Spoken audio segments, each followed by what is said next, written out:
Hello friends, good morning. বন্ধুরা, আজকে সকালবেলা উঠে দেখি বাড়ির মিস্ত্রি চলে আসলো। বাড়িতে কাজ হবে, এই রাস্তাটা পাকা করানো হবে। আর চাটা খাওয়া হয়ে গেছে, ওদেরকেও চা দিয়েছি, টিফিন দিয়েছি। ওরা আজকে সকাল থেকে কাজ করবে, তো চলো দেখাই কি কাজ হচ্ছে। এই যে রাস্তাটা পাকা করা হবে।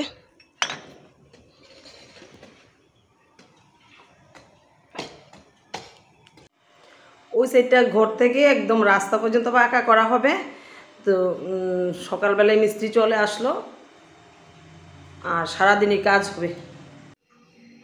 বন্ধুরা, রান্না বাড়া হয়ে গেছে, আর দুপুরে মিস্ত্রির জন্য রুটি আর তরকারি করব, আমরাও তাই খাবো। আর দেখো এখন কি রান্না হলো। এখানে করলাম কাঁঠালের বিচি ভাজা, এখানে ঢেঁকির শাক, ডিমের ঝোল আর বড়ি দিয়ে ডাল রান্না করলাম।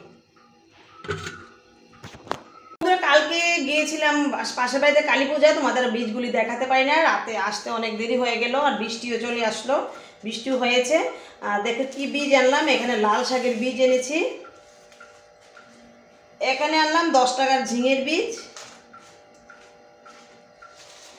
আর এখানে আনলাম 10 টাকার ঢেঁড়সের বীজ, আর 10 টাকা লতসিমও এনেছি।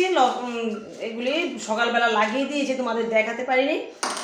আগের যে লতসিমগুলি ছিল খুব কম পরিমাণে গাছগুলি উঠেছে, এবার এর গুঁড়াতে কিছু লাগিয়ে দিলাম বাকিগুলি।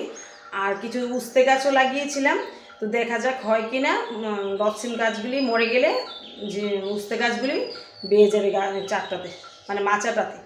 তো আজকে আর কোনো কাজ করতে পারবো না, বাড়িতে তো কাজ হচ্ছে। মিস্ত্রি দাদাদের জন্য টিফিন বানাতে হবে, ওদের জন্য টিফিন বানিয়ে ফেললাম। বাজে 2টা, এখন টিফিন দেব।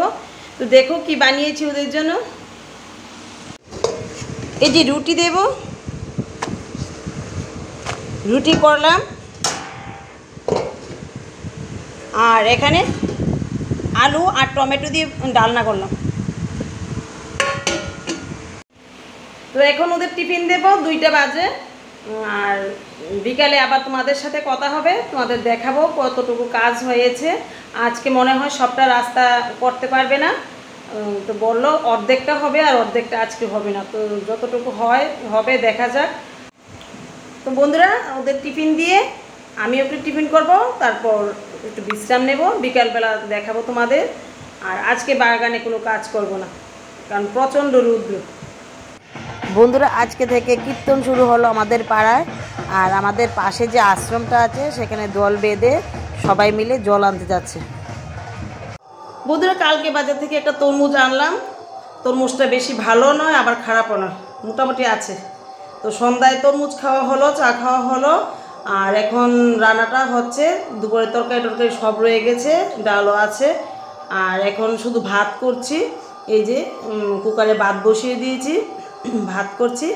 আর আমাদের পাড়ায় কীর্তন শুরু হলো, আজকে থেকে 3 দিন কীর্তন হবে। তো তোমাদেরকেও দেখাবো কোথায় কীর্তন হচ্ছে। আর বিকালবেলায় কতগুলি শাক তুলে নিয়েছি বাগান থেকে, অনেক রকমের। এই যে বিকালবেলায় কতগুলি শাক তুলে নিলাম।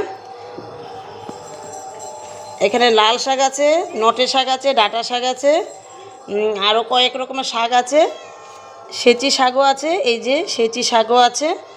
তো এগুলি দিয়ে কালকে শাক রান্না হবে। তরমুজের অনেকটা অংশই নষ্ট গেল। তো বন্ধুরা, ভিডিওটা আজকে এখানেই রাখছি, দেখা হবে আগামী দিন।